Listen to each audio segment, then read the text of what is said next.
Wanita ini melengkung. Perlahan melewati inframerah di atasnya. Jangan salah paham. Dia bukan instruktur tari atau apapun. Tapi pencuri super. Hanya melihatnya ditutup matanya. Di bawah komando rekan-rekannya. Sedikit demi sedikit melalui sinar inframerah yang kompleks. Berhasil mendapatkan topeng pada titik terakhir. Tapi rekan satu timnya mengatakan, jangan terlalu bersemangat. Ini hanya sesi latihan aja. Beberapa hari kemudian, mereka harus mencuri topeng yang sangat berharga. Di sekitar topeng diatur sinar inframerah yang tidak bisa dilihat dengan mata telanjang. Wanita ini harus mencuri topeng dalam 3 menit. Itulah kesulitan sebenarnya. Pemeran utama wanita adalah karyawan perusahaan asuransi. Baru-baru ini terjadi pencurian. Sebuah lukisan terkenal dicuri. Dia menyalakan komputer untuk menyelidiki. Dia segera menemukan seorang lelaki tua. Setiap kasus pencurian besar-besaran melibatkan dia. Dia menyelidikinya selama 5 tahun. Tetapi masih tidak dapat menemukan bukti kejahatannya. Dia segera memikirkan cara. Ada topeng emas yang akan dipamerkan. Nilainya sangat tinggi. Pencuri super itu pasti akan tertarik. Dia katakan kepada atasannya. Membiarkannya menangani kasus ini. Menemukan bukti kejahatannya. Hari berikutnya. Dia duduk di dalam mobil. Diam-diam memperhatikan lelaki tua itu. Tetapi hanya melihatnya memasuki sebuah perusahaan. Dan kemudian keluar lagi. Terlihat tidak ada yang aneh. Dia hanya bisa kembali dengan tangan hampa. Setelah kembali ke hotel, dia panik karena semua pakaiannya telah dicuri oleh seseorang. Pada malam, lelaki tua itu muncul di kamarnya. Dialah yang mencuri pakaiannya. Dia bertanya mengapa dia mengikutinya. Dia juga harus memikirkan alasan. Dia juga ingin mencuri topeng itu. Jadi mau bekerja sama dengannya. Dia tersenyum. Dan memberinya tes tiruan. Ingin dia pergi ke toko barang antik. Dan mencuri vas antik tanpa mengeluarkan uang sepeser pun. Dia mengeluarkan kartu ATM palsu untuk diberikan kepada pemilik toko. Tetapi dia telah melihat masalahnya. Lalu mengambil pisau ke lehernya. Dia dengan marah menggunakan vas untuk memukul kepalanya. Dan juga menyebabkan vas pecah. Dia kembali mobil. Dan mengatakan bahwa dia sudah. Lelaki tua itu mau marah. Tetapi dia mengeluarkan selotip hitam. Inilah yang dia dapatkan dari vas yang pecah. Dia tahu bahwa yang benar-benar berharga adalah selotip ini. Bukan vas itu. Dia bertanya apa itu. Dia bilang itu adalah peta museum yang memajang topeng itu. Memilikinya. Maka rencana baru dapat dilaksanakan. Selain berlatih menembus inframerah. Mereka juga harus membuat bom sendiri. Kekuatan tumbukan serta kemampuan menghancurkan. Harus dikendalikan dengan terampil. Berlatih setiap hari.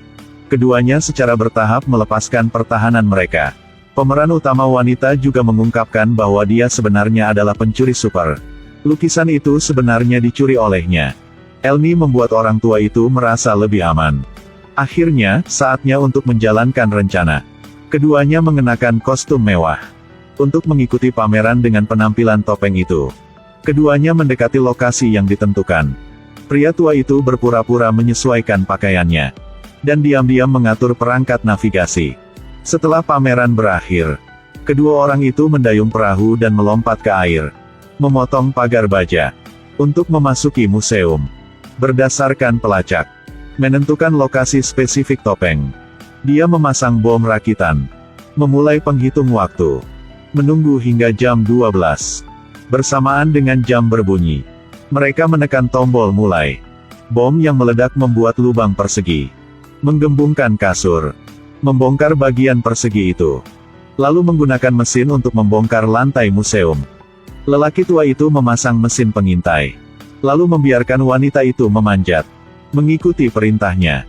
Dia berhasil menembus sinar inframerah. Dan pergi ke depan topeng. Dia memasukkan kata sandi yang telah didekripsi sebelumnya. Kaca pelindung dibuka. Dia mengeluarkan pisau. Untuk mengambil topeng emas. Topeng emas ini sangat mahal. Dia mendekat. Dia menggunakan pisau kecil untuk memisahkan topengnya. Sambil juga mengontrol sensor di bawah. Dia mengeluarkan permen karet dari mulutnya. Menempelkannya di sensor. Lalu diam-diam pergi. Pada saat yang sama. Satpam masuk ke dalam. Dia memutar matanya. Topeng emas berubah menjadi topeng monyet. Sirene terdengar di seluruh museum. Tetapi sudah terlambat. Dia sudah lama keluar dari sana. Dia tersenyum, memberikan topeng emas kepada lelaki tua itu, dan bersiap untuk naik ke perahu. Tapi dia menekan kepalanya kembali ke dalam air. Ternyata sebelum itu, dia telah mendengar percakapannya dengan atasannya dengan bermaksud untuk menangkapnya melalui penyadapan. Dia segera menjelaskan bahwa itu hanya rencananya untuk menunda dengan perusahaan. Topeng itu masih belum cukup. Dia memiliki rencana yang lebih besar, yang membutuhkan bantuannya. Dapatkan jumlah yang lebih besar. Di bawah pesona uang, dia memilih untuk sementara mempercayainya. Keduanya datang ke Malaysia. Dia katakan bahwa yang ingin rampok adalah bank yang terletak di Menara Kembar itu. Bank itu terletak di lantai 86. Untuk sampai ke sana mereka memerlukan dua hal. Pertama, harus mendapatkan identifikasi retina presiden perusahaan. Untuk masalah ini, dia mengirim seseorang untuk dengan sengaja menyemprotkan sesuatu ke mata presiden. Matanya terluka. Dia tidak bisa tidak pergi ke rumah sakit untuk memeriksa. Jadi mereka mendapatkan hal pertama. Kedua, adalah kartu masuk lantai 86. Yang ini perlu membuat kesepakatan dengan seseorang di sini dengan topeng. Akhirnya perlu memanfaatkan kerentanan bank. Bank harus mematikan komputer selama 30 detik setiap hari. Untuk membuat tes yang aman. Cukup retas sistem untuk saat ini. Segera dapat mencuri sejumlah besar dari bank tanpa ada yang mengetahuinya. Katakan langsung lakukan, tidak lama setelah itu. Seorang pria tua menyamar sebagai reporter. Dengan blog, kita bisa mempromosikan bisnis secara online yang pasarnya sangat luas. Apapun bisnisnya, bahkan bisa menghasilkan uang dari rumah atau belahan dunia manapun. Buat rencana setelah mengamati Menara Kembar. Sementara itu, pemeran utama wanita tenggelam dalam pesona yang hanya dimiliki pria tua itu. Bahkan berbalik melawan perusahaan. Tidak membiarkan mereka menangkap pria tua itu. Akhirnya tiba hari untuk melaksanakan rencana. Mereka berdua masuk ke lift bersama-sama. Sedangkan polisi segera mengawasi mereka melalui CCTV. Orang-orang perusahaan yang datang untuk memberitahu polisi. Pria tua itu sepertinya telah meramalkan ini. Dengan tenang berjalan keluar dari lift bersamanya. Dia melihat arlojinya. Untungnya sudah pukul 11.50. Unit yang dipasang sebelumnya sudah mulai kerja. Menyebabkan kamera pengintai salah. Mereka berdua kembali ke lift. Memasukkan kartu pas ke dalamnya, dan naik ke lantai 86. Keduanya pergi ke koridor. Pemeran utama meletakkan dua tabung kabut di tanah. Perangkap secara bertahap terungkap. Pria tua itu memeluknya dari belakang. Keduanya bergerak maju selangkah demi selangkah. Sukses mengatasi jebakan pertama. Pergi ke depan papan, kata Sandi. Pindai dengan kuas rias. Berdasarkan sidik jari yang muncul, mereka telah berhasil membuka pintu. Dia menggunakan identifikasi retina ketua.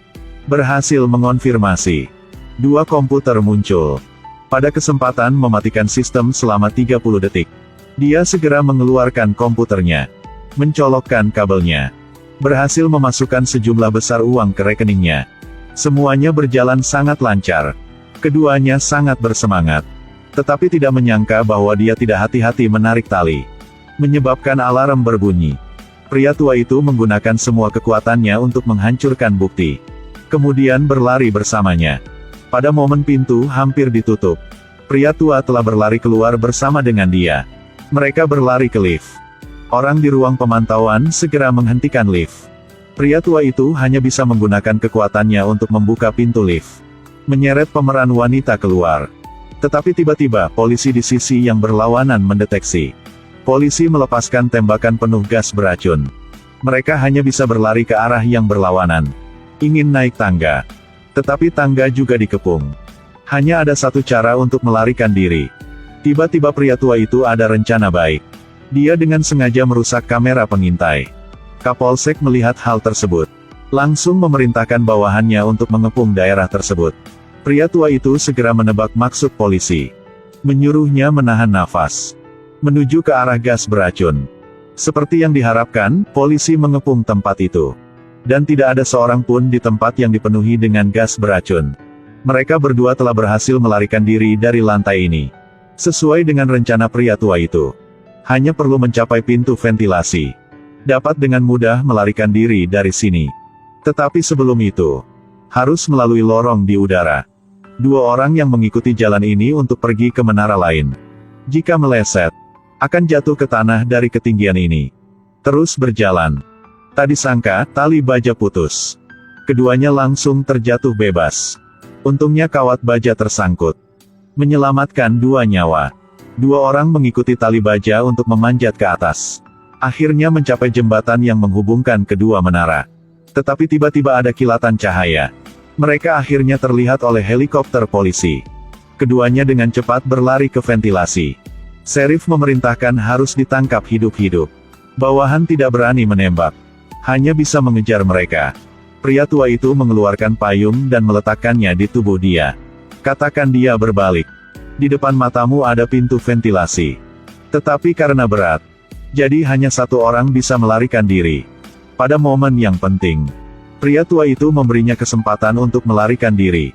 Keduanya berjanji untuk bertemu di gerbong kereta pada pukul 6.30 pagi besok. Sebelum mengucapkan selamat tinggal, pria tua juga mencium pundak dia. Melihat dia telah melompat turun. Keesokan harinya, pukul 6.33. Hani dia sendirian di stasiun kereta api menunggu. Tepat ketika dia perlahan-lahan putus asa, pria tua itu tiba-tiba muncul. Dia menghela nafas lega. Berlari secepat yang dia bisa ke arah pria tua. Tetapi pria tua itu dengan serius bilang, "Semuanya ada dalam rencana." Setelah mengatakan itu, tiba-tiba seseorang muncul di belakangnya. Tanpa diduga itu adalah FBI. Dia ditangkap karena pencurian dan kejahatan perampasan milik orang lain. Dia tercengang. Bertanya pada pria tua itu tentang apa ini semua. Ternyata 2 tahun lalu, FBI pernah menangkap pria tua itu. Keduanya membuat perjanjian. FBI akan membebaskan pria tua itu. Namun, pria tua itu harus membantu FBI menemukannya bukti kriminalnya. Dan tangkap dia. Dia benar-benar sedih. Bukan karena ditangkap, tetapi karena ditipu oleh orang yang dia cintai. Tanpa diduga, pria tua itu menariknya mendekat. Memasukkan amplop ke dalam sakunya. Mengatakan ada beberapa surat penting dan uang tunai di dalamnya. Menyuruhnya melarikan diri dengan cepat. Ternyata pria tua itu tidak mengkhianatinya. Ini adalah satu-satunya cara. Bisa melarikan diri dari penangkapan. Dan bisa bertemu dengannya. Saat ini kereta juga telah tiba. Dia segera mengambil pistol dan menyandera pria tua itu. Berhasil naik kereta. Polisi cepat mengejar. Hanya FBI dan pria tua yang duduk di sana. Keduanya menyelesaikan transaksi. FBI juga tidak mempersulitnya lagi. Pria tua itu tadi saja memberinya semua uang. Kehidupan pencuri super dan sekarang tidak ada apa-apa. Sekarang kereta api lewat lagi. Orang yang muncul di depannya adalah dia. Dia telah jatuh cinta padanya. Dan pria tua adalah hal paling berharga yang dia miliki. Bagaimana dia bisa melarikan diri sendiri? Mereka berdua saling berpelukan. Berjanji pergi ke tempat yang jauh bersama. Itu adalah tujuan akhir mereka. Kisah pencuri super akan berlanjut.